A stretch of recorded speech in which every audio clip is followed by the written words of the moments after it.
இந்த கொஷினை வந்து எப்படி சால்வ் பண்ணுறதுன்னு பாருங்கள். ஒரு புத்திசாலி மனிதன் மூட்டைக்கு 30 மாம்பழங்கள் வீதம் 3 மூட்டைகள் எடுத்து செல்கிறான். ஒவ்வொரு சுங்கச்சாவடியை தாண்டும் பொழுது மூட்டைக்கு 1 மாம்பழம் என தர வேண்டும். 30 சுங்கச்சாவடிகள் தாண்டும் பொழுது அவனிடம் எத்தனை மாம்பழங்கள் மீதி இருக்கும்னு சொல்லி கேள்வி கேட்டுறாங்க. இந்த மாதிரி கொஷின் வந்து ஆன்சர் நீங்கள் எடுத்தோடனே 0ன்னு போட்டிங்கன்னா ஸோ அது முட்டாள்தனமாக ஒரு விஷயம். ஏன்னா எப்போவுமே நம்ம ஒரு பொருளை வந்து வாங்கிட்டு போகிறோன்னா அதை சேவ் பண்ண தான் நினைப்போம். அப்போ அது மாதிரி பார்த்தீங்கன்னா அவங்க என்ன பண்ணியிருப்பாங்க அப்படின்னு பார்க்கலாம். ஃபஸ்ட்டு பார்த்தீங்கன்னா 3 பேக் வந்து இருக்குது. 3 பேக்லையும் பார்த்தீங்கன்னா ஒவ்வொரு பேக்லேயும் எவ்வளோ இருக்குன்னா 30 மாம்பழம் இருக்குது. மொத்தம் 30 சுங்கச்சாவடி வந்து தாண்டணும். அப்போ பார்த்தீங்கன்னா ஃபஸ்ட் நம்ம 1 2 3 இப்படி சொல்லிட்டு நம்ம போட்டுக்கலாம். 5 6 7 8 9 10 11 12 13 14 15 16 17 18 19 20 21 22 அடுத்து 23 24 25 அடுத்து 26 அடுத்து 27 அடுத்து 28 அடுத்து 29 ஃபைனலாக 30. ஸோ மொத்தம் 30 சுங்கச்சாவடி நான் எழுதிட்டு இருக்கேன். இப்போ பார்த்தீங்கன்னா அவர் என்ன பண்ணுறாருன்னா ஒவ்வொரு சுங்கச்சாவடியும் தாண்டும் பொழுது பார்த்தீங்கன்னா ஒவ்வொரு மூட்டைக்கு 1 மாம்பழம் தரணும் அப்படின்னு சொல்லியிருக்காரு. அப்போ என்ன பண்ணுவார்னா மொத்தம் ஃபஸ்ட்டு அவர் வந்து மொத்தம் 3 மூட்டை இருக்குது சரிங்களா. எவ்வளோ இருக்குது? 3 மூட்டை இருக்குது. அப்போது ஒவ்வொரு மூட்டைக்கும் பார்த்தீங்கன்னா 3 மாம்பழம் தரணும். அப்போ என்ன பண்ணுறாருன்னா ஃபஸ்ட்டு அவர் என்ன பண்ணுறாரு ஃபஸ்ட்டு ஒரு பேக்கை சூஸ் பண்ணுறாரு. அப்படி சூஸ் பண்ணி தான் எடுத்துகிட்டு போவாங்க, காலி பண்ணணும் அப்படின்னு நினைப்பாங்க. அப்போது ஃபஸ்ட்டு இந்த ஒரு 30 மாம்பழம் இருக்குல்ல, இந்த 30 மாம்பழம் பார்த்தீங்கன்னா ஒவ்வொரு செக் போஸ்ட்டும் தாண்டும் பொழுது மொத்தம் அவர்கிட்ட 3 பேக் இருக்குது. அப்போ 3 பேக் இருக்கும்போது 3 மாம்பழம் ஒரு செக் போஸ்ட்டு தரணும் சரிங்களா. அப்போ இங்கே ஒரு 3 இங்கே ஒரு 3 இங்கே ஒரு 3 அப்படியே கொடுத்துட்டு வந்தால் ஃபஸ்ட்டு 10 செக் போஸ்ட்டு தாண்டும் போது பார்த்தோன்னா 30 மாம்பழங்கள் வந்து நம்ம கொடுத்து முடிச்சுட்டு இருப்போம். அப்போது நம்ம 10வது செக் போஸ்ட்டு தாண்டும் போது நம்மக்கிட்ட இந்த ஃபஸ்ட் பேக்கில் இருக்கக்கூடிய எல்லா மேங்கோஸும் என்ன ஆகிடும்? டெலீட் ஆகிடுக்கும். அடுத்து வந்து பார்த்திங்கன்னா நம்மக்கிட்ட இருக்கக்கூடிய மேங்கோஸ் வந்து பார்த்திங்கன்னா மொத்தம் 60 இருக்குது. பட் ஆனால் 2 மூட்டை இருக்குது. ஒவ்வொரு மூட்டைக்கும் நம்ம என்ன பண்ணோம்? 2 மாம்பழம் தரணும். அப்படி தரும்போது பார்த்திங்கன்னா மொத்தம் நம்மக்கிட்ட 30 இருக்கிறதுனால அப்போ ஒவ்வொரு பேக்கும் 1 தரணும். அப்போ 2 பேக் இருக்குது. அப்போ நான் என்ன பண்ண போகிறேன்? செகண்டு ஒரு பேக்கை சூஸ் பண்ணும்போது 30 இருக்குல்ல, 30 மேங்கோஸில் இன்னும் ஒவ்வொரு செக் போஸ்ட் தாண்டும் பொழுது ஸோ 2 தரணும் சரிங்களா. 2 தரணும்னா அப்போ அடுத்த அந்த 30 வந்து பார்த்தீங்கன்னா பாதியால் டிவைட் பண்ணால் நம்மளுக்கு என்ன இருக்கும்? 15 கிடைக்கும் சரிங்களா. அப்போ 15ன்னு வரும்போது பார்த்தீங்கன்னா நம்ம என்ன பண்ணலாம்? அடுத்த செக் போஸ்ட்டு 15 வரை நம்ம என்ன பண்ணுவோம்? 2 கொடுத்துட்டு வந்தால் அப்போ அடுத்த 25 செக் போஸ்ட்டு வந்து பார்த்திங்கன்னா அந்த மாம்பழங்கள் வந்து பார்த்திங்கன்னா செகண்டு பேக்கில் இருக்கக்கூடிய மேங்கோஸ் எல்லாமே கேன்சலாம் ஆகிடும், அதாவது காலி ஆகிடும் அப்படின்னு நம்ம ஞாபகம் வச்சுக்கலாம். அப்போ அடுத்து வந்து 26வது செக் போஸ்ட்டில் நம்ம போகும்போது நம்மக்கிட்ட ஒரு மூட்டைக்கு தான் இருக்குது. அந்த ஒரு மூட்டையில் வந்து பார்த்திங்கன்னா 30 மேங்கோஸ் இருக்குது. அப்போது ஒவ்வொன்றா நான் கொடுத்துட்டு வந்தால் அப்போ இங்கே ஒன்று இங்கே ஒன்று இங்கே ஒன்று இங்கே ஒன்று இங்கே ஒன்று கொடுத்து ஆக மொத்தம் அந்த லாஸ்ட்டு பேக்லேருந்து 30லேருந்து 5 போச்சுன்னா 25 மேங்கோஸ் இருக்கும் சரிங்களா. அப்போ அதுக்கான ஆன்சர் வந்து பார்த்தீங்கன்னா ஆப்ஷன் டி தான் சரியான விடை. ஏன்னா ஒரு புத்திசாலி அப்படின்னு ஒருத்தர் இருந்தாங்கன்னா ஸோ இந்த மாதிரி பண்ணால் தான் அவர் என்ன பண்ணுவார்னா அவர்கிட்ட இருக்கக்கூடிய மாம்பழங்களை வந்து சேவ் பண்ண முடியும். இல்லை இந்தாங்க ஒவ்வொரு செக் போஸ்ட்டுக்கும் நம்ம 3 கொடுத்துட்டு போயிட்டே இருக்கக்கூடாது. எப்படின்னா கொஞ்சம் ஒரு விதமாக யோசிக்கிறாரு. அதனால தான் சொல்லிக்கிறாங்க ஒரு புத்திசாலி மனிதன் அப்படின்னு சொல்லிக்கிறதுனால ஸோ அவர் வந்து இந்த மாதிரி கொஞ்சம் திங்க் பண்ண தான் மாம்பழங்கள் வந்து எடுத்துகிட்டு போக முடியும். இது ரொம்ப ஒரு முக்கியமான கேள்வி. இதே கேள்வியை நான் முன்னாடி எல்லாம் ஒரு வீடியோவை எடுத்து போட்டிருக்கேன். பர்டிகுலர் ஒரே ஒரு சிங்கிள் கொஷின்ஸாக எடுத்து நான் சால்வ் பண்ணி கொடுத்துருக்கேன். அதில் வந்து பார்த்தீங்கன்னா நான் என்ன பண்ணியிருப்பேன்னா ஸோ 30 மேங்கோஸ் வந்து இருக்குது அப்படி சொல்லிட்டு நம்ம போட்டிருப்போம். சேம் கொஷின் வந்து நம்ம புரிஞ்சு ஒரு கான்செப்ட் எடுத்து போட்டிருப்பேன். ஸோ அந்த கொஷின் ரிலேட்டடாக சடனாக ஒரு கொஷின் டீம்ஸில் கேட்டிருக்காங்க, அதுக்காக சொல்கிறேன். அதுக்கப்புறம் பார்த்திங்கன்னா நம்ம ரீசனிங் டாப்பிக்காக பார்த்திங்கன்னா நம்ம இது பார்ட் 4. அதுக்கப்புறம் பார்த்திங்கன்னா உங்களுக்கு எல்லாமே தெரிஞ்சிருக்கும். டிஎன்பிஎஸ்சி குரூப் 4க்காக நம்ம 2500 கொஷின் வந்து நான் சொல்லித்தரேன்னு சொல்லிட்டு இது வந்து பார்த்திங்கன்னா 18வது வீடியோ என்ன சரிங்களா. இதுக்கு முன்னாடி 17 வீடியோ போட்டிருக்கேன். போய் பார்க்காதவங்க அதெல்லாம் பார்த்துட்டு வாங்க, ரொம்ப யூஸ்ஃபுல்லாக இருக்கும். அடுத்த கொஷின்ஸ் பாருங்கள் என்னென்னு பார்த்துடலாம்.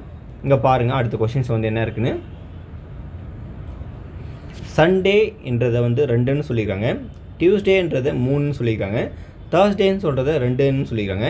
எனில் மண்டேன்றது என்னவா இருக்கும் அப்படின்னு கேட்டிருக்காங்க. அதாவது இதில் வந்து பார்த்தீங்கன்னா என்ன மென்ஷன் பண்ணி அப்படின்னா நம்மளுக்கு வவல் லெட்டர்ஸ் இருக்குது சரிங்களா. ஏ இ ஐ ஓ யூ இந்த 5 லெட்டரை பேஸ் பண்ணி அந்த ஒவ்வொரு வேர்ட்லேயும் எத்தனை லெட்டர்ஸ் வந்து இதில் வந்திருக்குன்னு செக் பண்ணுறாங்க. அப்போ யூ வந்து பார்த்தீங்கன்னா வவல் லெட்டர், அப்புறம் ஏ பார்த்தீங்கன்னா வவல் லெட்டர், அதனால் இதில் ஒரு 2 கொடுத்துருக்காங்க. இதில் வந்து பார்த்தீங்கன்னா இ ஒரு வவல் லெட்டர், யூவும் ஒரு வவல் லெட்டர், ஏவும் ஒரு வவல் லெட்டர், அப்போ அது 3 கொடுத்துருக்காங்க. அதே மாதிரி பார்த்தீங்கன்னா இங்கே தேர்ஸ்டே அப்படி வரும்போது யூவும் ஏவும் ஒரு வவல் லெட்டர், அப்போ இங்கே 2 கொடுத்துருக்காங்க. அப்போ இந்த மண்டேயில் வந்து பார்த்தீங்கன்னா ஓ வரும், ஏ வரும், சரிங்களா? ஓ வரும், ஏ வரும், வேறு எதுவுமே வராது. அப்போ 2ன்னு வந்திருக்கும். அப்போ ஆன்சர் பி தான் சரியான விடை. இந்த மாதிரி கொடுக்கும்போது அது கண்டிப்பாக என்னென்னா வவல் லெட்டர் தான் மிங்கிள் பண்ணி கொஷின்ஸ் கேட்டுருக்காங்கன்றது நீங்கள் ஈஸியாக அண்டர்ஸ்டாண்ட் பண்ணிக்கலாம். அடுத்து பாருங்கள் என்ன இருக்குது கொஷின்ஸ் பார்க்கலாம். 3வது கொஷின்ஸ். ஒவ்வொரு வீடியோலும் பார்த்தீங்கன்னா உங்களுக்கு 10 கொஸ்டின் நான் சொல்லி தந்துட்டு இருக்கேன். கிட்டத்தட்ட 250 வீடியோஸ் வந்து நம்ம போட போகிறோம்னு சொல்லிட்டு இருந்தேன். அதில் தொடர்ந்து உங்களுக்கு வந்து வீடியோ வந்துட்டு தான் இருக்கும். இப்போ பார்த்தீங்கன்னா நிறைய பேர் சேனலை வந்து இன்னும் சப்ஸ்கிரைப் செய்யாமல் பார்த்துட்டு இருக்கீங்க. ஸோ சேனலை மறக்காமல் சப்ஸ்கிரைப் பண்ணிக்க, ரொம்ப யூஸ்ஃபுல்லாக இருக்கும். அடுத்த கொஸ்டின்ஸ் பாருங்கள் என்ன சொல்கிறாங்கன்னா, ரமீலா கூறுகையில் எனது மாமனாரான, அதாவது எனது மாமனாரான ராமநாதனின் ஒரே மகனான ராமன் ராகவின் தந்தை ரமணி ராகவின் சகோதரி என்றால் ரமணிக்கும் ராமநாதனுக்கும் என்ன உறவு அப்படின்னு கேட்டிருக்காங்க. சரிங்களா? ரமணிக்கும் ராமநாதனுக்கும் என்ன உறவு அப்படின்னு கேட்டிருக்காங்க. இப்போ பார்த்தீங்கன்னா ஃபஸ்ட்டாக ரமீலா அப்படி சொல்லிக்கிறாங்கல்ல, அப்போ நம்ம இங்கே என்ன பண்ணால் இங்கே ரமீலான்னு இங்கே எழுதிக்கலாம். சரிங்களா? ரமீலா வந்து பார்த்தோன்னா இந்த ராமநாதன்றவங்களுக்கு பார்த்தோன்னா இவங்களுக்கு வந்து என்ன ரிலேட்டிவ்னா மாமனார் ரிலேட்டிவ் இருக்காங்க. சரிங்களா? என்னது மாமனார் அப்படின்ற ஒரு ரிலேட்டிவில் கொடுத்துருக்காங்க. அடுத்து வந்து பார்த்தீங்கன்னா ராமநாதனின் ஒரே மகனான இவருடைய ஒரே மகன் யார்? இவருடைய ஒரே மகன் வந்து யாருன்னா ராமன் ராகவின் தந்தை. சரிங்களா? ராகவியோடைய தந்தை. அப்போ இங்கே ராகவின்னு யாரோ ஒருத்தர் மென்ஷன் பண்ணுறாங்க. சரிங்களா? ராகவியோடைய தந்தை அப்படின்னு கொடுத்துறாங்க. இங்கே தந்தை அப்படின்னு சொல்லியிருக்காங்க. சரிங்களா? அடுத்து ரமணிக்கும், அது ராகவியினுடைய சகோதரி ரமணி என்றால், அதாவது ராகவினுடைய சகோதரி ரமணி என்றால் ராகவிக்கு பார்த்தீங்கன்னா யாரோ ஒரு சிஸ்டர் இருக்காங்க, அவங்க யாருன்னா ரமணின்னு சொல்லிட்டாங்க. சரிங்களா? ரமணின்னு சொல்லிட்டாங்க. அப்படி இருக்கும்பொழுது ராமநாதனுக்கும் ரமணிக்கும் என்ன ரிலேட்டிவ்னு இருக்குன்னு கேட்டிருக்காங்க. இப்போ பார்த்தீங்கன்னா நம்ம இந்த மாதிரி எழுதியிருக்கோம். இங்கே பாருங்கள், ரமீலான்றவங்க பார்த்தீங்கன்னா ராமநாதனுடைய மாமனார் அப்படின்னு ஒரு கான்செப்ட் இருக்காங்க. இந்த ராமநாதனுக்கு பார்த்தீங்கன்னா பையன் ஒருத்தர் இருக்காங்க, மகன் ராமன் அப்படின்னு இருக்காங்க. இவங்களுடைய பொண்ணு தான் யார்? ராகவி இருக்காங்க. ராகவிக்கு பார்த்தீங்கன்னா ஒரு சிஸ்டர் இருக்காங்க. அப்போது ரமணிக்கும் ராமநாதனுக்கும் என்ன ரிலேட்டிவ்னா, ஏன்னா இவங்களுடைய பையன் வந்து பார்த்தோன்னா பையனோட பொண்ணு வந்து இங்கே இருக்காங்க. அப்போது பையனுடைய பொண்ணு வந்து பார்த்தோன்னா அவங்க அப்பாவுக்கு வந்து பார்த்தீங்கன்னா ஸோ பேத்தின்ற ஒரு முறையை வந்து உருவாக்கும். சரிங்களா? அப்போ அதுக்கான ஆன்சர் வந்து பார்த்தீங்கன்னா ஆப்ஷன் டி தான் சரியான விடை. கிராண்ட் டாட்டர் அப்படின்னு சொல்லுவாங்க. சரிங்களா? ஸோ இது ரொம்ப ஈஸியான ஒரு கொஷின் தான். அந்த உறவு முறைகளை வந்து பார்த்தீங்கன்னா இது ஒரு மிக முக்கியமான ஒரு கேள்வி. ரொம்ப ஈஸியாக தான் கேட்டுருக்காங்க, ரொம்ப கடினமான கேட்கல. சரிங்களா? அப்போ இதுக்கான ஆன்சர் வந்து பார்த்தீங்கன்னா பேத்தின்றது தான் சரியான விடை. அடுத்து பாருங்கள் என்ன சொல்லியிருக்காங்கன்னா, ஒரு ஏபிசிடி ஒரு சீரீஸாக கொடுத்துருக்காங்க. AZBYCX up to extra YBZA என்றவாறு எழுதும் பொழுது ஆங்கில உயிரெழுத்திற்கு இடதுபுறம், அதாவது இடதுபுறம் அருகில் வரக்கூடிய உயிரெழுத்து அல்லாத எழுத்துக்கள் எத்தனை? உயிரெழுத்து அல்லாத எழுத்துக்கள் எத்தனை கேட்டுருக்காங்க. இப்போது ஃபஸ்ட் நம்ம ஏபிசிடி எழுதணும். ஏபிசிடி வந்து பார்த்தீங்கன்னா எந்த மாதிரி எழுதியிருக்காங்கன்னா, ஃபஸ்ட்டு இங்கேருந்து ஏபி ஸ்டார்ட் பண்ணி அங்கேருந்து ஒரு ஏபிசிடியை ஸ்டார்ட் பண்ணியிருக்காங்க. அப்போ பார்த்தீங்கன்னா இங்கே ஏ, இங்கே பி, இங்கே சி, இங்கே டி, இங்கே E, F, G, H, I, J, K, L, M, N, O, P, Q, R, S, T, U, V, W, X, Y, Z இப்படின்னு எழுதியிருக்கேன். அதே மாதிரி அடுத்த ஒரு சீக்வன்ஸ் என்ன பண்ணிக்கிறாங்கன்னா அங்கேருந்து எடுத்துகிட்டு வந்துடுறாங்க ஏபிசிடியை. சரிங்களா? அங்கேருந்து எடுத்துகிட்டு வந்துடுறாங்க. அப்போ இங்கே பார்த்தீங்கன்னா இங்கே எழுதியிருக்காங்க ஏ வந்து எங்கே இருக்குது, இங்கே இருக்குது. ஏன்னா இங்கே வந்து பார்த்தீங்கன்னா தெரியும் ஏ இங்கே ஸ்டார்ட் பண்ணிக்கிறாங்க, இங்கே ஏ வந்து ஃபினிஷ் பண்ணிக்கிறாங்க. அப்போ இங்கே ஏ தான் வரணும். ஏ, இங்கே பி வரும், இங்கே சி வரும், இங்கே டி வரும், இங்கே இ வரும், இங்கே எஃப், இங்கே ஜி, இங்கே ஹெச், இங்கே ஐ, J, K, L, M, N, O, B, Q R S T U V W X Y Z இந்த மாதிரி நான் ஒரு சீரீஸை முடிச்சுட்டேன். அவங்க கொடுத்துக்கிற கொஷின்ஸை, அதாவது அவங்க கொடுத்துக்கிற சீரீஸை நான் என்ன பண்ணிட்டேன், இந்த மாதிரி எழுதிட்டேன். இப்போது இதில் வந்து பார்த்திங்கன்னா அவங்க என்ன கேட்குறாங்கன்னா, ஆங்கில உயிரெழுத்து, என்னது ஆங்கில உயிரெழுத்து AEIOU, இந்த ஆங்கில உயிரெழுத்திற்கு இடதுபுறம்னா லெஃப்ட் ஹேண்ட் சைடில் அருகில் வரக்கூடிய உயிரெழுத்து அல்லாத எழுத்துக்கள் எத்தனைன்னு கேட்குறாங்க. ஃபஸ்ட்டு இந்த எழுத்தெல்லாம் எங்கே வருதுன்னு பார்க்கணும். ஆங்கில உயிரெழுத்திற்கு இடதுபுறம், அப்போது ஆங்கில உயிரெழுத்துனா எங்கெங்கே வந்திருக்கு பாருங்கள். இங்கே ஒரு ஏ வந்திருக்கு, இங்கே ஒரு இடத்துல வந்துருக்கோம். அடுத்து இ இங்கே வந்திருக்கு, இங்கே 2 முறை. அடுத்து பார்த்தீங்கன்னா அப்படியே வந்து நம்ம அடுத்து AEI வரும். ஐ வந்து இங்கே பார்த்தீங்கன்னா இங்கே இருக்குது, 3வது எழுத்தில் வந்திருக்கு. அடுத்து ஓ வந்து இங்கே இருக்குது, 4வது இடத்துல.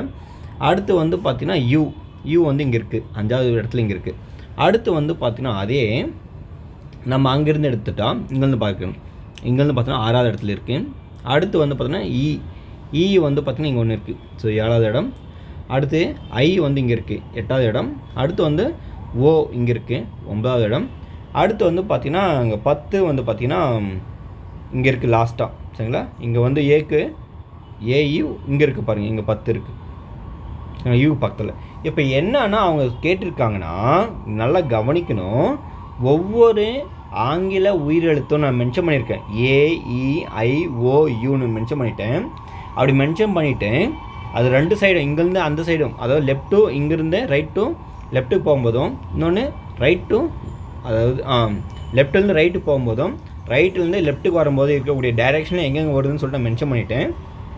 இப்போ என்ன கேட்குறாங்கன்னா, ஆங்கில உயிரெழுத்திற்கு இடதுபுறம், அப்போ லெஃப்ட் ஹேண்ட் சைடில் இடதுபுறம் அருகில் வரக்கூடிய உயிரெழுத்து அல்லாத எழுத்துக்கள் அப்படின்னு கேட்குறாங்க. அப்போது உயிரெழுத்து அல்லாதுன்னு பார்த்தினாவே எங்கன்னா பாருங்கள், உடனே வந்திருக்கா, கனெக்டிவிட்டி வந்திருக்கான்னு பாருங்கள். இங்கே ஏக்கு லெஃப்ட் சைடில் இங்கே எந்த ஒரு உயிரெழுத்தும் வரல, 1 ஆச்சு. இங்கேயும் பார்த்தோன்னா ஈக்கு பக்கத்தில் வி தான் வந்திருக்கு, அதுவும் வரல, 2 ஆச்சு. யூக்கு பக்கத்தில் ஜி தான் வந்திருக்கு, இதுவும் 3 ஆச்சு. இங்கே ஐக்கு பக்கத்தில் 6 தான் வந்திருக்கு, இது 4 ஆச்சு, இங்கேயும் வரல. அடுத்து ஓக்கு பக்கத்தில் எம் தான் வந்திருக்கு, 5 ஆச்சு. இங்கேயும் பார்த்தோன்னா ஓக்கு பக்கத்தில் எல்ல தான் இருக்குது, இங்கேயும் வரல, 6 ஆச்சு. இங்கே ஐக்கு பக்கத்தில் எக்ஸ் இருக்குது, அப்போ அதுவும் வரல, 7 ஆச்சு. அடுத்து வந்து பார்த்திங்கன்னா இங்கே யூக்கு பக்கத்தில் எஃப் தான் இருக்குது, அதுவும் வரல, சரிங்களா. அப்போ அதுவும் என்ன ஆச்சு, 8 ஆச்சு. ஈக்கு பக்கத்தில் டபிள்யூ தான் இருக்குது, ஸோ அங்கேயும் வரல, இது 9 ஆச்சு. ஆனால் இந்த ஏக்கு பக்கத்தில் லெஃப்ட் ஹேண்ட் சைடில் இங்கே எந்த நம்பரும் இல்லவே இல்லை, சரிங்களா. அப்போது அங்கே எதுவுமே இல்லை. அப்போ 9 இடத்துல வந்து அந்த வவ்வல் லெட்டர் வந்து வரல. அப்போ அதுக்கான ஆன்சர் வந்து பார்த்தோன்னா ஆப்ஷன் சி தான் சரியான விடை. 9 இடத்துல வந்து பார்த்தோன்னா அந்த வவ்வல் லெட்டர் வந்து வரல, சரிங்களா. ரொம்ப ஈஸியான கேள்வி தான். சில இடத்துல வந்து பார்த்தீங்கன்னா நீங்கள் கொஞ்சம் கன்ஃபியூஷன் ஆகிட்டிங்கன்னா நீங்கள் 10ன்னு போட்டுருவீங்க ஆன்சரை, அதுக்காக சொல்கிறேன். ஸோ அவங்க கேர்ஃபுல்லாக கவுண்ட் பண்ணணும், ரொம்ப முக்கியம், சரிங்களா. அடுத்த கொஷின்ஸ் பார்த்துலாம் என்ன இருக்குன்னு பாருங்கள். சேனலை மறக்காமல் சப்ஸ்கிரைப் பண்ணிக்கோங்க, ரொம்ப யூஸ்ஃபுல்லாக இருக்கும். அடுத்த கொஷின்ஸ் பார்த்தீங்கன்னா உங்களுக்கு என்ன இருக்குன்னு தெரியும். மிகை முழுக்கள் P, Q, P - Q + P + Q ஆகியவை பகா எண்கள் எனில் இவனுடைய கூடுதல் வந்து என்னவா இருக்கும் அப்படின்னு கேட்டிருக்காங்க, சரிங்களா. அதனுடைய கூடுதல் வந்து என்னவா இருக்குன்னு கேட்குறாங்க. பகா எண்ணா ஒன்றுமே இல்லை, ஒன்னாலையும் தன்னாலையும் வகுக்கக்கூடிய ஒரு எண்ணு தான் என்ன சொல்லுவாங்க, ஸோ பகா எண் சொல்லுவாங்க. Divided by 1 and also itself அப்படின்னு சொல்லுவாங்க, சரிங்களா. ஸோ அதுதான். அப்போ பார்த்தீங்கன்னா நம்ம என்ன பண்ணலான்னா, இந்த மாதிரி ஒரு பகா எண் இருக்குது, இதனுடைய சம்மு வந்து என்னென்னு கேட்குறாங்க, இதனுடைய டோட்டல் வந்து என்னவா இருக்கும் அப்படின்னு கேட்குறாங்க. இப்போ நான் என்ன பண்ண போகிறேன்னா, இந்த இடத்துல Pன்றது ஒரு நம்பரும் Qன்றது ஒரு நம்பரும் இருக்குல்ல. அப்போ நம்ம என்ன பண்ணலான்னா, எதனா ஒரு அசியூம் பண்ணிக்கலாம் ஒரு நம்பர், சரிங்களா. அப்போ நான் என்ன பண்ண போகிறேன்னா, ஏன்னா இப்போ நான் 2, 3ன்னு எடுத்துக்கணும்னு வச்சுக்கலாம். 2, 3 ஒரு பகா எண்ணு தான். அதை எடுத்துக்கும் போது Pக்கு 2வும் Qக்கு 3யும் கொடுத்தா ஓகே. ஆனால் P - Q கொடுத்தா அது ஆகணும் மைனஸில் போயிடுது. ஸோ அப்போ நம்மளுக்கு அந்த கண்டிஷனும் சாட்டிஸ்ஃபைட் ஆகலை. அப்போ நான் என்ன பண்ண போகிறேன்னா, ஸோ 5, 2வும் ஒரு ப்ரைம் நம்பர் தான். அப்போ நான் இந்த மாதிரி எடுத்துக்கிறேன், சரிங்களா. 5ன்றது ஒரு பெரிய நம்பராகவும், அடுத்து வந்து பார்த்தீங்கன்னா 2ன்றது பார்த்தா சின்ன நம்பராக, ஸோ ரெண்டுமே பார்த்தீங்கன்னா ப்ரைம் நம்பர் தான் அப்படின்னு எடுத்துக்கிறேன். அப்போ Pயும் பார்த்தீங்கன்னா 5ன்னு எடுத்துக்கினா, P = 5ன்னு எடுத்துக்கினா, Qவோட ஆன்சர் வந்து இப்போ நான் 2ன்னு எடுத்துக்கிறேன். அப்போ P - Qனா 5 - 2 3ன்னு வந்துடும். அடுத்து P + Qனா உங்களுக்கு பார்த்தீங்கன்னா 5 + 2 7 கிடைக்கும். P + Q வந்து பார்த்தீங்கன்னா உங்களுக்கு 7 கிடைக்கும். அப்போ இந்த மாதிரி நான் ஒரு ப்ரைம் நம்பரை பேஸ் பண்ணி இந்த மாதிரி எடுத்துக்கிறேன். அப்போ அது வந்து பார்த்திங்கன்னா எப்படின்னா 2 3 5 7 தான் இருக்கும், இந்த மாதிரி இருக்கும். அப்போ இதனுடைய ஃபுல்லாக ஆட் பண்ணும்போது என்ன ஆன்சர் வருதுன்னா, இது ரெண்டுத்தையும் ஆட் பண்ணால் 10 ப்ளஸ் 5 ப்ளஸ் 2 7, அப்போ 17 வந்திருக்கு. அப்போ 17ன்றதும் ஒரு ப்ரைம் நம்பர் தான். அப்போ அது கண்டிப்பாக என்னவாக இருக்கும், ஒரு ப்ரைம் நம்பராக தான் இருக்கும். அப்போ ஆன்சர் வந்து டி தான் சரியான விடை. ரொம்ப ரொம்ப எளிமையான கொஸ்டின் தான். நீங்கள் கொஞ்சம் ஒரே டேட்டா பேஸ் பண்ணாமல் இல்லாமல் ஒரு சில மெத்தடில் வந்து அப்ரோச் பண்ணி பார்க்கணும், சரிங்களா? ஏன்னா பிக்கு வந்து நம்ம ஒரு நம்பர் கொடுத்து பார்க்கணும். அது வந்து செகண்ட் எடுத்த உடனே நமக்கு நெகட்டிவ் வருது, அதுவும் வரக்கூடாது. ஏன்னா பி கியூ, அப்புறம் பி மைனஸ் கியூ, அப்புறம் பி ப்ளஸ் கியூ, இது எல்லாமே பார்த்தீங்கன்னா ஒரு பகாயின்னு சொல்லிட்டாங்க. கண்டிப்பாக அது உள்ள நம்ம சப்ஸ்டியூட் பண்ணி பார்த்தாலும் அது என்ன வரணும், கண்டிப்பாக பகாயின்னு தான் வரணும், ப்ரைம் நம்பர் தான் வரணும். அந்த மாதிரி வரும்போது நீங்கள் கண்டிஷன் எடுத்து சால்வ் பண்ணிங்கன்னா அது வந்து கண்டிப்பாக அதை ஆட் பண்ணும்போதும் என்ன இருக்கும், அதுவும் ஒரு ப்ரைம் நம்பராக தான் இருக்கும், சரிங்களா? அப்போ இதுக்கான ஆன்சர் வந்து பார்த்தீங்கன்னா ஆப்ஷன் டி தான் சரியான விடை. அடுத்து பாருங்கள், இந்த கொஷின்ஸ் பாருங்கள். இது ரொம்ப ரொம்ப முக்கியமான ஒரு ஸ்டேட்மெண்ட் ரிலேட்டட் ஒரு தியரிட்டிக்கல் ஒரு பேஸ் பண்ணிக்கிற கொஷின்ஸு. என்னன்னா, பாஸ்கல் முக்கோணத்தில் 6வது வரிசை யாதுன்னு கேட்குறாங்க. 6வது வரிசை வந்து என்னவா இருக்கும் அப்படின்னு கேட்குறாங்க. இப்போ ஜென்ரலாக 6வது வரிசையுடைய இருக்கக்கூடிய நம்பரை வந்து எண்களை வந்து ஆட் பண்ணால் என்ன வேல்யூஸ் வரும் அப்படின்னு கேட்டாங்கன்னா, இன்கேஸ் நீங்கள் அப்படி பண்ணும்போது இதுக்கான ஃபார்முலாஸ் பார்த்தா 2n-1, சரிங்களா? அப்போ 6வது வரிசைனா அப்போ 6 2 - 1, அப்போ இதுக்கான ஆன்சர் 2/5. அப்போ 5th ரோவில் இருக்கக்கூடிய, அதாவது 6வது வரிசையில் இருக்கக்கூடிய எண்களை வந்து நீங்கள் பார்த்தீங்கன்னா ஆட் பண்ணால் அது 32 வரணும், சரிங்களா? ஏன்னா 2/5 வந்து பார்த்தீங்கன்னா 32, சரிங்களா? அப்போ ஆட் பண்ணும்போது எது 32 வருதுன்னு பார்க்கணும், சரிங்களா? என்னது 32 எது வருதுன்னு பார்க்கணும். அப்போ பார்த்தீங்கன்னா இது ஆட் பண்ணால் நம்மளுக்கு 15 + 17 இது வராது. அடுத்து இதையும் ஆட் பண்ணி பார்க்குறேன். இது 10, இது 10, இது 10, ஆக மொத்தம் இது 30, இது 32 வருது. ஸோ இது வச்சுக்கலாம், ஒரு பக்கமாக வச்சுக்கலாம். அடுத்து வந்து பார்த்தீங்கன்னா இது என்ன இருக்குது, இது 10 12 இதுவும் இருக்குது, ஆனால் இது வராது. அடுத்து இது பார்த்தீங்கன்னா இது வந்து 10, இது வந்து 10, இது ஒரு என்ன இருக்கும் உங்களுக்கு, இதுவும் 10 30 32. ஸோ ஆப்ஷன் சியா ஆப்ஷன் டியான்றது நம்ம செக் பண்ணணும். நான் திருப்பம் சொல்லிட்டேன். அதாவது ஒரு வரிசையில் இருக்கக்கூடிய எண்களை வந்து ஆட் பண்ணி அதை சம்மு பண்ணுறதுக்கு என்ன ஃபார்முலானா 2n-1. அந்த எண்ன்றது பார்த்தீங்கன்னா நம்பர் ஆஃப் ரோஸை மென்ஷன் பண்ணணும், எத்தனாவது ரோன்றது அதுதான் மென்ஷன் பண்ணணும். அப்போ இது 6வது ரோ கேட்டதுனால 2r-1, அப்போ 2r-1 2/5 எழுதலாம். அப்போ 2/5 ஆன்சர் வந்து 32. சரி, இந்த மாதிரி வந்துடுச்சு. இன்கேஸ் நம்மளுக்கு 2 விதமான ஆன்சர் வந்துருக்கு. சரி, நம்ம இப்போ எழுதியும் பார்த்துடலாம். அது முக்கோணம் அப்படின்னா என்னென்னா, பாஸ்கல் முக்கோணம்னா இந்த மாதிரி தான் இருக்கும் ஜென்ரலாக. இங்கே ஒரு நம்பர் இருக்கும், அடுத்து இங்கே ஒரு நம்பர் இப்படி இருக்கும், சரிங்களா? ஒவ்வொரு இடத்துலையும் பார்த்தீங்கன்னா அதனுடைய நம்பரை என்ன பண்ணியிருப்பாங்க, ஆட் பண்ணி எழுதியிருப்பாங்க. அடுத்து வந்து பார்த்தீங்கன்னா இங்கே இதோட ஒரு நம்பரை வந்து ஆட் பண்ணியிருப்பாங்க. அது எப்படி இருக்குன்னா இந்த மாதிரி தான் இருக்கும். இங்கே 1 இருக்கும், இங்கே இருக்கும், இது ஆட் பண்ணால் இங்கே 2ன்னு வரும், சரிங்களா? அடுத்து திருப்பும் பார்த்தீங்கன்னா இந்த இடத்துல இப்படி ஒரு நம்பர் வந்து இருக்கும். இதில் வந்து பார்த்தீங்கன்னா 4 நம்பராக இருக்கும், இப்படி இருக்கும். இங்கேயும் 1 இருக்கும், இங்கேயும் 1 இருக்கும். இது ஆட் பண்ணால் 1 + 2 3 வரும். அதே மாதிரி இங்கேயும் இது ஆட் பண்ணால் இங்கே என்ன 3 வரும். அடுத்து திருப்பும் பார்த்தீங்கன்னா இங்கே ஒரு நம்பராக வரும், சரிங்களா? இங்கே இப்படி வரும். இது 1 2 3 4, இது 5 ஆச்சு. இங்கேயும் 1 வரும், கடைசியும் 1 வரும். 1 3 ஆட் பண்ணால் உங்களுக்கு 4 வரும். அதே 3 3 ஆட் பண்ணால் உங்களுக்கு 6 வரும். 3 1 ஆட் பண்ணால் 4 வரும். அடுத்து வந்து பார்த்தீங்கன்னா திருப்பம் ஒரு பாக்ஸ் போட்டோம்னா இந்த இடத்துல இங்கே போட்டால் என்ன வரும் பாருங்கள், 1 2 3 4 5 6. இப்போது 1 1 போட்டுக்கணும். 1 4 ஆட் பண்ணால் 5, 6 4 ஆட் பண்ணால் 10, 6 4 ஆட் பண்ணால் 10, 4 1 ஆட் பண்ணால் 5. அப்போது இது first row, second row, third row, fourth row, fifth row, sixth row. So sixth ரோவில் பார்த்தீங்கன்னா நம்மளுக்கு 1 5 10 10 5 1 தான் கிடச்சிருக்கு. அப்போது இதுதான் ஆன்சர், சரிங்களா? இதை 2 விதமாக நீங்கள் போடலாம், நல்லா புரிஞ்சுக்கணும். அதாவது அதனுடைய சம்முடைய ஆன்சர் டேட்டா உங்களுக்கு தெரிஞ்சிச்சுன்னா டேட்டா நீங்கள் சம் சால்வ் பண்ணிட்டு இதுதான் வரும் வராதுன்னு சொல்லிட்டு போயிடலாம்.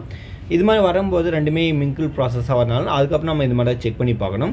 இதுதான் என்ன சொல்லுவாங்க, பாஸ்கல் முக்கோணம் அப்படின்னு சொல்லுவாங்க. இதுலேருந்து கண்டிப்பாக கொஷின்ஸ் வந்துட்டு கேட்கறதுக்கு நிறைய சான்சஸ் இருக்குது. அதனால் கொஞ்சம் நல்லா புரிஞ்சுக்கணும். நான் திரும்பவும் சொல்லிடுறேன்.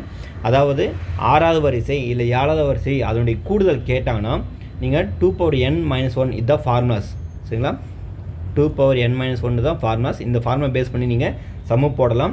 இல்லை அந்த 6வது வரிசையில் இருக்கக்கூடிய எண்களை கேட்டாங்கன்னா நீங்கள் அதில் இருக்கக்கூடிய ஆப்ஷனை எடுத்த உடனே ஈஸியாக நீங்கள் ஆட் பண்ணும்போது அதோட வந்து பார்த்தோன்னா இந்த 2n-1 ஈக்குவலாக வந்துடுச்சுன்னா அந்த ஆன்சர் வந்து நீங்கள் ஆன்சர் டேட்டா போட்டுடலாம். இன்கேஸ் அப்படி வரலன்னா நீங்கள் எழுதி பார்த்தா உங்களுக்கு ஈஸியாக போட்டுடலாம். சரிங்களா? அப்போ இதுக்கான ஆன்சர் வந்து பார்த்தோன்னா ஆப்ஷன் டி தான் சரியான விடை. அடுத்த கொஸ்டின்ஸ் போயிடலாம். பாருங்கள் என்ன இருக்குன்னு. அடுத்த கொஸ்டின்ஸ் பாருங்கள். இங்கே என்ன கொடுத்துருக்காங்கன்னா, எஜுகேஷன் என்பதை FCWADQMKS என்ற குறியீட்டால் குறிக்கப்பட்டால் ஸ்கூல் என்பதை எந்த குறியீட்டால் குறிக்க அப்படின்னு சொல்லியிருக்காங்க. சரிங்களா? ஸோ இந்த மாதிரி கேள்வி வந்து பார்த்தீங்கன்னா எப்போயுமே அடிக்கடி டீம்ஸில் வந்து கேட்கக்கூடிய ஒரு முக்கியமான கொஸ்டின் தான். இப்போ பாருங்கள் என்ன பண்ணலான்னா, ஏன்னா ஏபிசிடியை பொறுத்தவரை நீங்கள் நல்லா கேர்ஃபுல்லாக நீங்கள் அண்டர்ஸ்டாண்ட் பண்ணிக்கணும். இங்கே பாருங்கள் இ இருக்கா? இ இருந்தால் ஈக்கு அப்புறம் என்ன வரும்? ABCDE. ஈக்கு அப்புறம் எஃப். சரிங்களா? ஈக்கு அப்புறம் என்ன எடுத்தோடனே எஃப் இருக்குது. அப்போது எஸ் இருந்தால் PQRS அப்புறம் T. அப்போது எஸ்ஸுக்கு அப்புறம் T தான் வரும். சரிங்களா? அது ஞாபகம் வச்சுக்கணும். அடுத்து டி இருக்குது. சிக்கு அப்புறம் தான் டி வந்திருக்கு. சரிங்களா? என்னது? சிக்கு அப்புறம் தான் டி வந்திருக்கு. அப்போ இங்கே சி இருந்தால் அப்போ அதுக்கு முன்னாடி என்னவா இருக்கும்? பி தான் இருந்திருக்கும். அப்போ இங்கே பின்னு போட்டுக்க வேண்டாம். சரிங்களா? பின்னு. அடுத்து இங்கே பாருங்கள் யூ இருக்குது. யூ வந்து பார்த்தீங்கன்னா UVW. அப்போது ஒரு எழுத்து வந்து விட்டு எழுதியிருக்காங்க. அப்போ ஹெச்னா HIJ. அப்போ இங்கே என்ன வந்திருக்கும்? ஐன்னு வந்திருக்கும். சரிங்களா? அதாவது ஹெச் இருந்தால் இங்கே ஹெச் தான் இருக்குது. அப்போ ஒரு எழுத்து விட்டுனா இங்கே ஜேன்னு வந்திருக்கும். அப்போ இங்கே ஜே. அடுத்து வந்து பார்த்தீங்கன்னா இங்கே ஓ இருக்குது. அப்போது இங்கே வந்து பாருங்கள் சி இருக்கிறதுனால என்ன இருக்குது? ஏ இருக்குது. அப்போது ஏக்கு முன்னாடி பார்த்தீங்கன்னா AB இருக்கும். சரிங்களா? அதாவது இங்கே சி வந்ததுனால இங்கே ஏ இருக்குது. முன்னாடி இங்கே ஒரு எழுத்து இருக்குது. அப்போது அதே மாதிரி இங்கே ஓ இருக்கிறதுனால அதுக்கு முன்னாடி என்ன இருக்கும்? இங்கே எம் இருக்கும், இங்கே என் இருக்கும். சரிங்களா? என் இருக்கும். அப்போது நம்மளுக்கு இப்படி இருக்குது. அதாவது சி இருந்தால் அதாவது பாருங்கள் ABC, அதே மாதிரி MNO. அப்போ ஓ வந்திருந்தால் என்ன வந்திருக்கும்? இங்கே எம் வந்திருக்கும். சரிங்களா? எம்னு வந்திருக்கணும். அடுத்து வந்து பார்த்தீங்கன்னா திருப்பும் இங்கே ஓ வந்திருக்கு. அப்போ ஓ வரும்போது அவங்க என்ன பண்ண அந்த பிளேஸோட வேல்யூஸ் மட்டும் நம்ம செக் பண்ணணும். இங்கே ஏ வந்திருக்கிறதுனால 2 எழுத்து விட்டு என்ன பண்ணிடுறாங்க? டி எழுதிடுறாங்க. அப்போ ABCD. அப்போ 2 எழுத்து விட்டுருக்காங்க. அப்போ ஓனா MNOPQ அப்புறமா R. சரிங்களா? 2 எழுத்து வந்திருக்கு, விட்டுருக்காங்க. PQவும் விட்டுருக்காங்க. அப்போ என்ன வரும்? R வரும். அடுத்து வந்து பார்த்தீங்கன்னா ஐ, அதாவது ஏ விட்டுருக்கு. அப்புறமா T யூஸ் பண்ணிக்கிறாங்க. T வரும்போது இங்கே இருக்குது Q வந்திருக்கு. சரிங்களா? அதாவது PQRST. அப்போது T வந்திருந்தால் அதனுடைய பிஃபோரில் 2 எழுத்து விட்டு என்ன இருக்குது? Q போட்டிருக்காங்க. அப்போது இங்கே L வந்திருக்கா? அப்போது IJKL இப்படி எழுதிக்கலாம். L வந்துருந்தனால 2 எழுத்து விட்டு எழுதுனா இங்கே ஐ தான் வரும். அப்போ இங்கே ஐ. அப்போது TBJMRI தான் ஆன்சர். சரிங்களா? அப்போ இதுக்கான ஆன்சர் வந்து பார்த்தோன்னா ஆப்ஷன் ஏ தான் சரியான விடை. சரிங்களா? அடுத்த கொஷின்ஸ் பார்த்துடலாம். அடுத்த கொஷின்ஸ் பாருங்கள் என்ன இருக்குது. ரொம்ப எளிமையான கொஷின் தான் இது. இப்போ பார்த்தீங்கன்னா பின் வருவனற்றில் விடுபட்ட எழுத்துடன் கூடிய எண்ணையும் காண்கன்னு கேட்டுக்கிறாங்க. அதாவது இது ஏபிசியுடைய ஆர்டர் கொடுத்துறாங்க. ஏபிசியில் அந்த ஈயோட பிளேஸ் பார்த்தீங்கன்னா 5 இருக்குது. அடுத்து ஒரு நம்பர் விட்டு ஈக்கு அப்புறம் என்ன வரும்? எஃப் வரும். எஃப்ன்ற நம்பர் விட்டுட்டு அப்புறம் ஜி வரும். அப்போ ஜியோட பிளேஸ் வந்து 7 சொல்லிக்கிறாங்க. அப்புறம் பார்த்தீங்கன்னா ஹெச் விட்டுட்டு திருப்ப ஐ வந்திருக்கு. ஐயோட பிளேஸ் வந்து 9. அடுத்து ஐக்கு அப்புறம் ஜே வரும். அந்த ஜேவை விட்டுட்டு அப்புறம் கே எழுதிடுறாங்க. அப்போ ஒரு நம்பர் விட்டு ஒரு நம்பர் வந்திருக்கு. அதோட கேவுடைய பிளேஸோட வேல்யூ எழுதிடுறாங்க. அவ்வளோதான். அப்போ கே எல் எம். அப்போ எல்லோட பிளேஸ் வந்து 12, எம்மோட பிளேஸ் வந்து பார்த்தீங்கன்னா 13. சரிங்களா? அப்போ M13 தான் ஆன்சர் சரியான விடை. சரிங்களா? ரொம்ப எளிமையான கொஷின் தான் இது. அடுத்து பாருங்கள் என்ன இருக்குது. இந்த கொஷின்ஸ் பாருங்கள் என்ன இருக்குன்னா, அதாவது மிகச்சரியான ஒன்றை தேர்ந்தெடுத்து எழுதுக இல்லை பொறுத்துகன்னு கேட்டுக்கிறாங்க. ஃபஸ்ட்டு ஸ்கொயர் கொடுத்துறாங்க, அதாவது சதுரம். நெக்ஸ்ட் வந்து பார்த்தா டைமண்ட்னா வைரம். அடுத்து வட்டம்னா சர்க்கிள். ஸோ இந்த இடத்துல வந்து என்ன வரும்னு கேட்குறாங்க. அதாவது வந்து பார்த்திங்கன்னா நம்ம இந்த சதுரம் இருக்குல்ல, இதுதான் சதுரம். இந்த சதுரத்தில் இந்த கார்னரும் கொஞ்சம் நம்ம இப்படி இழுத்தா என்ன ஆகும்னா அது என்னவாகும்னா ஒரு டைமண்ட் ஷேப்பாக வரும். சரிங்களா, டைமண்ட் ஷேப்பாக வரும். அது மாதிரிலாம் அதனால தான் இங்கே வைரம் கொடுத்துறாங்க. அதே மாதிரி இந்த வட்டத்தை இங்கே இருக்கக்கூடிய வட்டத்தை இப்படி கொஞ்சம் இந்த சைடில் நான் லைட்டாக இழுத்துனா அது என்ன ஆகும்னா ஒரு நீள் வட்டமாக மாறும். சரிங்களா, என்ன இருக்கும், ஓவலாக வரும். அதான் முட்டை வடிவுன்னு சொல்லுவாங்களே அந்த மாதிரி. அப்போ அந்த மாதிரி மாறும். அதனால தான் இது நீள் வட்டம்ன்ற சரியான விடை. சரிங்களா, இது மாதிரி ஒரு ரீசனிங் கொஷின்ஸு கொஞ்சம் நல்லா நீங்கள் கவனித்து நீங்கள் ஆன்சர் போட்டால் மட்டும் தான் ரொம்ப ஈஸியாக போட முடியும். இல்லைனா என்ன ஆகுனா பை மிஸ்டேக்காக வந்து நீங்கள் என்ன ஆகிடும், ஸோ ப்ராப்ளம் ஆகிடும். அதுக்காக சொல்கிறேன். சரிங்களா, இப்போது அடுத்த கொஷின்ஸ் பார்க்கலாம். என்ன இருக்குது பாருங்கள். அடுத்த கொஷின்ஸு இங்கே பாருங்கள். நம்ம ஆல்ரெடி சொல்லிட்டு இருந்தோம் ஒவ்வொரு வீடியோவில் உங்களுக்கு 10 கொஷின் வந்து நான் சொல்லித்தரேன்னு சொல்லிட்டு இருந்தேன். இது பார்த்தீங்கன்னா உங்களுக்கு வீடியோ நம்பர் 18 ரீசனிங் டாப்பிக்கில் வந்து பார்த்தீங்கன்னா 4th பார்ட்டான ஒரு வீடியோஸு. இதில் வந்து கடைசி கொஷின் நம்ம பார்க்க போகிறோம்.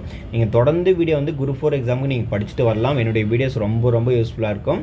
இப்போ பாருங்கள், இந்த கொஷின் வந்து என்ன சொல்லியிருக்காங்கன்னா, A முதல் E மூடிய வெவ்வேறு வீடுகள் ஒரே கிடைமட்ட வரிசையில் அமைந்துள்ளன. ஒரே கிடைமட்ட வரிசைனா ஹரிசாண்டல் பிளேஸில், ஹரிசாண்டல் எப்படி நேராக இருக்குது. சரிங்களா, அப்படின்னு சொல்லியிருக்காங்க. இதில் A என்பது Bயின் வலது புறத்திலும், அதாவது A என்பது Bயினுடைய வலது புறம், Bக்கு ரைட் சைடில் A இருக்கார். Bக்கு ரைட் சைடில் வலது புறம்னு ரைட் சைடில் A இருக்கார். E என்பது Cயினுடைய இடது புறத்திலும், ஈன்றது பார்த்தீங்கன்னா ஈன்றது Cயினுடைய இடது புறம். அப்போ பார்த்தீங்கன்னா இங்கே E இருக்கார். E இருக்கும்போது Cயோடைய லெஃப்ட் சைடில் தான் E இருக்கார். அந்த மாதிரியும் கொஷின்ஸ் வந்து மேக் பண்ணியிருக்காங்க. அதனால் நான் இங்கே எழுதிக்கிற இந்த மாதிரி. மற்றும் ஏயின் வலது புறத்திலும் உள்ளன. ஏனுடைய வலது புறம்னா A இங்கே இருக்காருன்னா இதனுடைய ரைட் சைடில் இங்கே E இருக்கார் அப்படி சொல்லிட்டுருக்காங்க. ஸோ அதனால் நான் இப்படி எழுதிட்டேன். அடுத்து Bன்றது பார்த்தோன்னா Dயினுடைய வலது புறத்திலும் சொல்லிக்கிறாங்க. Dயினுடைய வலது புறம். அப்போது இங்கே D இருக்காருன்னா Dயினுடைய ரைட் சைடில் தான் B இருக்கார்.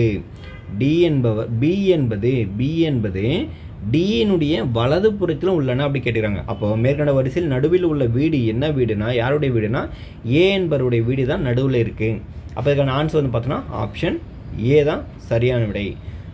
ஆக மொத்தம் நம்ம இதில் வந்து பார்த்தோன்னா ரீசனிங் ரிலேட்டடாக இருக்கக்கூடிய ஒரு 10 கொஷின் வந்து உங்களுக்கு நான் சொல்லி தந்திருக்கேன். ரொம்ப யூஸ்ஃபுல்லாக இருக்கும்னு நினைக்கிறேன். ஸோ முடிஞ்ச அளவுக்கு நீங்கள் இந்த வீடியோவை பார்த்துட்டு இருந்தீங்கன்னா உங்களுடைய ஃப்ரெண்ட்ஸோட ஷேர் பண்ணுங்கள். அடுத்தடுத்த வீடியோஸ் நம்ம கண்டினியூட்டாக உங்களுக்கு டாபிக் வைஸ் கண்டிப்பாக கொடுத்துட்டே வருவோம். இப்போ பார்த்தீங்கன்னா நம்ம என்ன பண்ணோம்னா ஃபஸ்ட்டு வந்து ஆரம்பத்தில் வந்து பார்த்தீங்கன்னா உங்களுக்கு ஆக மொத்தம் ஒரு 10 வீடியோ நம்பர் 1 to ஒரு 10 வரை இருக்கக்கூடிய ஒரு வீடியோவை கன்வெர்ட் பண்ணி ஒரு சிங்கிள் வீடியோவை மெர்ஜ் பண்ணி கொடுத்துருந்தேன் 100 கொஷின்ஸ் சொல்லிட்டு. அதுக்கப்புறம் என்ன ஆச்சுன்னா அது கொஞ்சம் கன்வெர்ட் ஆகிறதுக்கு கொஞ்சம் லேட் ஆகுது அப்படின்னு சொல்லும்போது வந்து பார்த்தீங்கன்னா உங்களுக்கு ஸோ 1 to 5 அதாவது அடுத்தடுத்து வரக்கூடிய 5 வீடியோஸை மேக் பண்ணி உங்களுக்கு சிங்கிள் வீடியோவும் கொடுத்துட்டு இருக்கேன். ஏன்னா நிறைய பேர் வந்து பார்த்தீங்கன்னா அந்த சின்ன வீடியோஸ் பார்க்கறதுக்கு கொஞ்சம் கஷ்டமாக இருந்தாலும் ஏன்னா தேடி கண்டுபிடிச்சி பார்க்கறது கஷ்டமாக இருக்கும். அதனால் அந்த பெரிய வீடியோவை கொடுத்துட்டு இருக்கேன். உங்களுக்கு மேபி அந்த வீடியோஸ் வந்து தேவைன்னா அதுக்கான லிங்க் எல்லாமே என்னுடைய டிஸ்கிரிப்ஷன்லேயும் கொடுத்துருக்கேன். மறக்காமல் போய் விசிட் பண்ணி பாருங்கள். ரொம்ப யூஸ்ஃபுல்லாக இருக்கும். அது மட்டும் இல்லாமல் சேனலை மறக்காமல் சப்ஸ்கிரைப் பண்ணிக்கங்க. ரொம்ப யூஸ்ஃபுல்லாக இருக்கும். அடுத்தடுத்து நிறைய வீடியோஸ் வந்து அப்லோட் பண்ண போகிறேன். குரூப் 4 எக்ஸாமுக்காக நீங்கள் மேக்ஸ்க்காக வேறு எங்கேயுமே போய் தேடி படிக்க வேணாம். நம்மக்கிட்ட நிறைய சோர்ஸஸ் இருக்குது. உங்களுக்கு முடிஞ்ச அளவுக்கு எவ்வளோ அழகாக சொல்லித்தர முடியுமோ அந்த அளவுக்கு நான் சொல்லித்தர போகிறேன். ஸோ தொடர்ந்து சப்போர்ட் பண்ணுங்கள். நன்றி.